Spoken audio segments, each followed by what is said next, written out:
What's up, everybody? It's Matt Clark at the new Matt Clark. This is my first video that I'm going to be filming in my room. I hope you enjoyed. I'm a little nervous, so bear with me. I'm going to try and make this as enjoyable as possible, and I'll get better. I guarantee it. So, this story is about T.Y.A.C, the Toronto Youth Assessment Center. I'm going to break it down into a couple stories because it's long. This is going to be my introduction to it. So I remember I got arrested for a break and enter, and they took me to T.Y.A.C. And as soon as you walk in, you go into this garage through A&D. The first thing you smell is rotten food. It's terrible. It's so loud, so noisy. It held only 16 and 17, and this is downtown Toronto. It's very gang heavy, and they don't really give us anything to use our time. Like, it's 6 hours out a day, maybe 7 if you're lucky at first, when I first got there. And you're in bars, long ranges, 15 cells, real tough place. So I remember going in, I went on to 7A, and they put me with this big Nigerian guy. I can't remember his name, but I remember being in the cell and just kind of being intimidated. A little scrawny 160-pound white kid from Richmond Hill who had never really been through anything.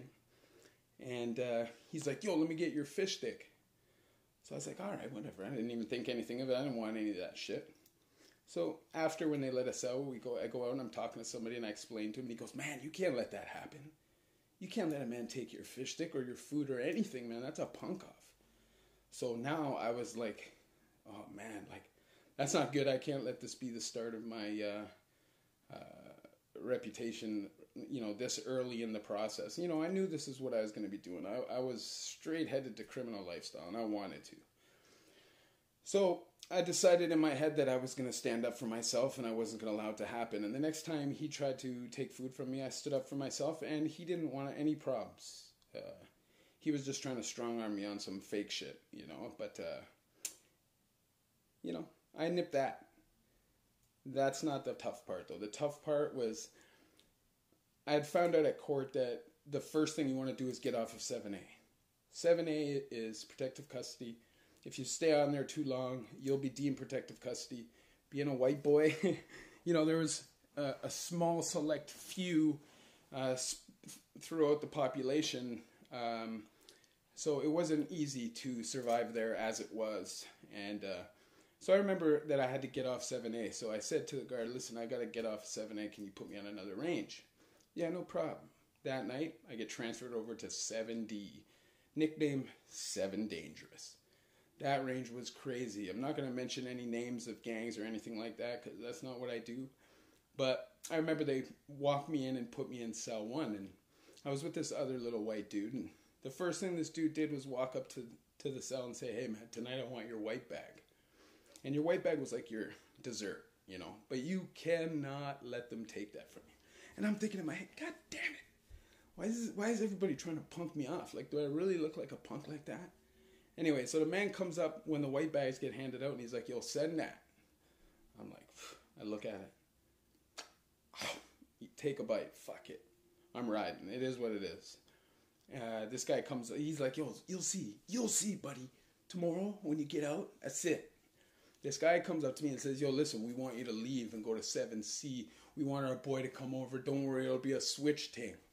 And I'm thinking in my head, that's not good. Like, I can't be bouncing around. I'm like, I got to put my foot down. So I'm like, nah, bro, I ain't moving.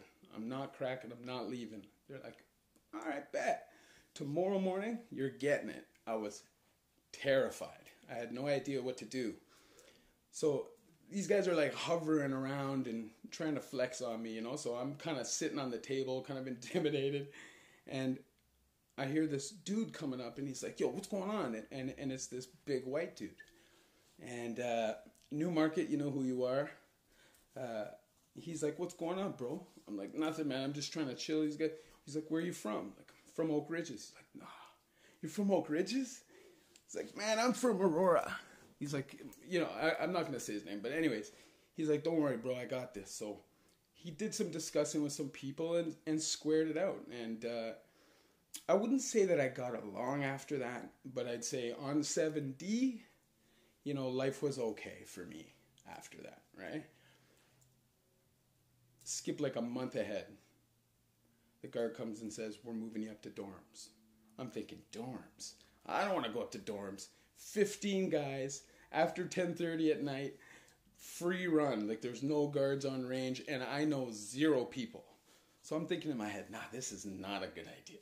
But anyways, I went up.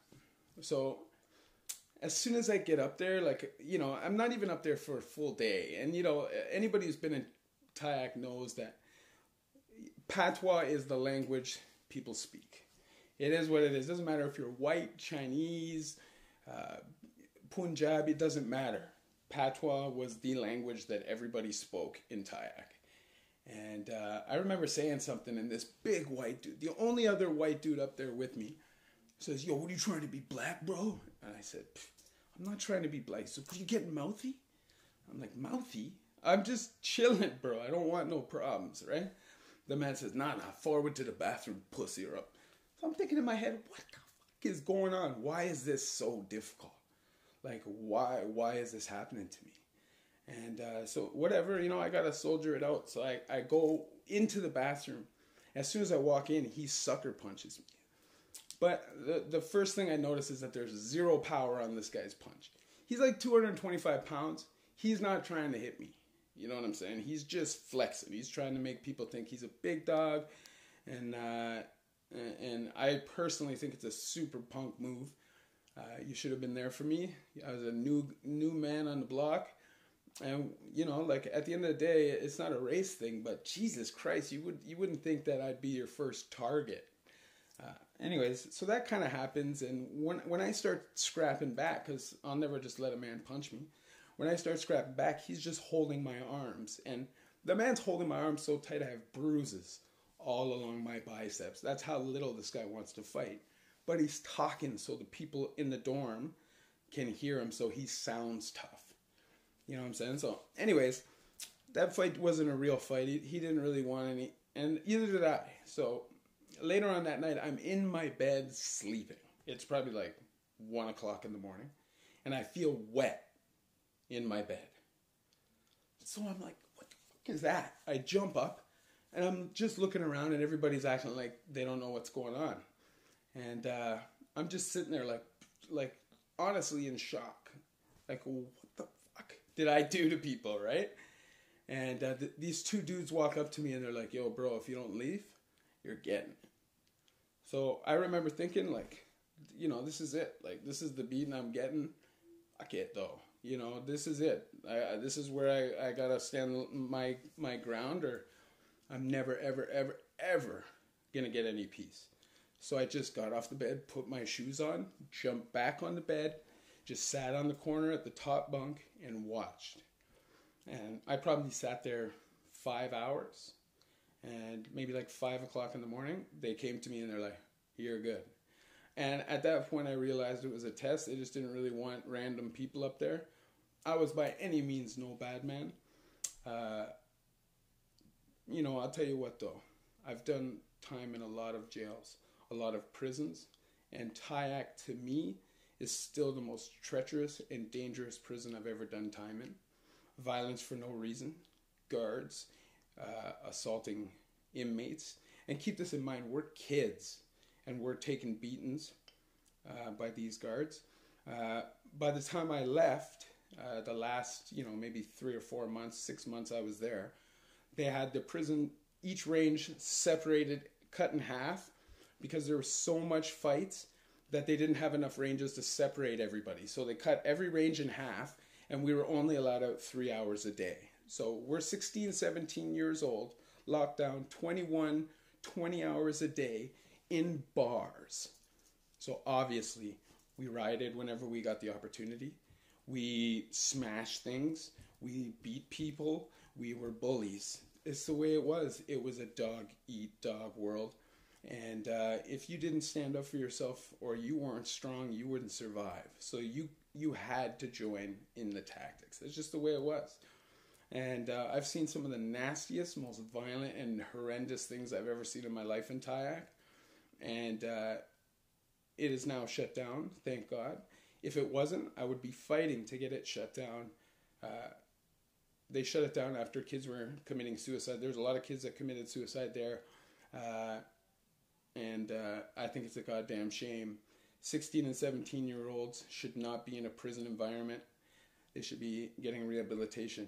School, lots of recreation. We didn't get any of that. And I think that was really the beginning of me becoming a true criminal and wanting to make friends with people that were criminals and totally rebel against the system. You know, drugs ended up being my downfall later on in life, which we'll get to eventually. But at this point, it wasn't about drugs. At this point, it was about being a bad man and having a reputation and making money and just having the girls in the fast life. But man, what a mistake I made. You know, I had so many good opportunities and I blew them. But T.Y.A.C, man, I'm telling you, after 6 months in that place, it was probably my favorite place to do time because it was so treacherous and you could just basically do whatever you want. You know, I was smoking pot, smoking cigarettes, just chilling. And you get comfortable, and you get comfortable in an environment like that, and it's a wrap for you. You know, it eventually led to my federal sentences and over 60 convictions, and it's just a terrible thing. So that's part one of my T.Y.A.C story. I'll be telling you some more. Leave some comments, please, and just tell me what you think of the tempo and the pace and how you think I'm delivering. I'll get better. I'm a little nervous, so, you know, it's something that I got to get used to. I've never really spoken to a camera before, so. Anyways, man, hit the subscribe button. I am the new Matt Clark. I am the person who's made huge changes in my life. I'm here to help you and support you. If you need anything, send a comment, and I will try to give you advice. If you would like to hear more of my stories, just tune in, and I'll try to give you as many videos as I can. I don't want to go crazy and just overload the content, but I think maybe try like a video a day for a little while and see how that goes.